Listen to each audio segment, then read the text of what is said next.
Day 3 nga ngayon ng pag-open ng Shosaya Unlimited at hindi ko in-expect ang mga sumunod na nangyari. Bali umaga pa nga lang ay pumunta na ako sa bayan para bilhin yung mga kailangan kong gamit para sa chicken only rice bukas June 23 Sunday. Tapos ay binili ko na rin yung iba pang kailangan ko na stocks. Nang makumpleto ko nga ang lahat ng kailangan ko ay agad na akong umuwi para naman makapag-ayos na ng pwesto. Nag-commute nga lang pala ako dahil yung bike ko ay flat na naman yung gulong at hindi ko naman maasikasong ipa-vulcanize. Bali bukas na lang siguro pagising ko ng maaga ulit.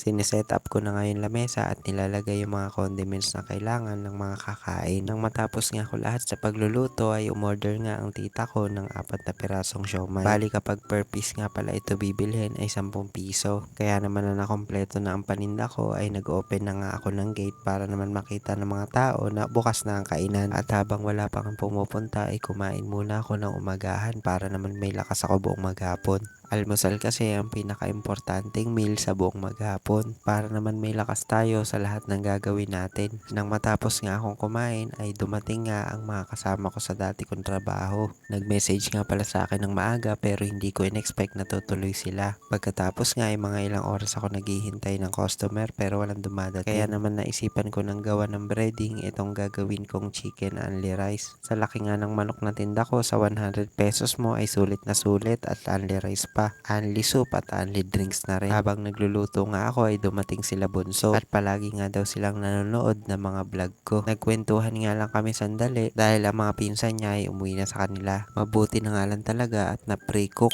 ko yung mga chicken. Kasi nga ay may na-receive akong chat galing kay Ma'am Cathy at tinatanong nga niya kung available yung manok. Kaya nga kahit na para bukas pa dapat ay agad ko na ipina-avail. Kaya feeling ko ay tuloy na ang pagkakaroon ko ng chicken only rice. At habang pine-prepare ko na nga yung mga manok para ma-fully cook na ay may mga dumating pa akong customer. Kaya naman habang nagluluto ay nasikaso ko na nga din muna sila at kinuha na nga ng juice dahil nahihiya sila. Mga ilang minuto nga lang ay may dumating pa akong customer na nakatrabaho ko din. Sabi ko nga ikaway muna siya sa camera pero hindi niya mahanap kaya tinuro ko na. Dito ko na nga lang din pala sila pinapwesto malapit sa gate dahil medyo mahangin dito. Kaya naman inilapit ko na yung mga lamesa at bangko na gagamitin. Nang ma-setup ko na nga yung table nila ay nasikaso ko na agad yung mga order nila. Bali in-offer ko nga din sa kanila ang chicken only rice para sa halagang 100 ay sulit na sulit ang pagpunta nila. Bumiyahe at namasahe pa talaga kasi sila para sadyain ako dahil nakikita nga din daw nila sa mga vlog ko itong mga tinda ko. Nang nakaalis na nga yung mga nauna sa kanila ay niligpit ko na agad yung lamesa para naman magamit pa ng susunod na dadating habang nagluluto ako. Maya nga lang ay nandito na ang Shimano Garcia family at natutuwa nga ako kasi dito sila magpa-family dinner.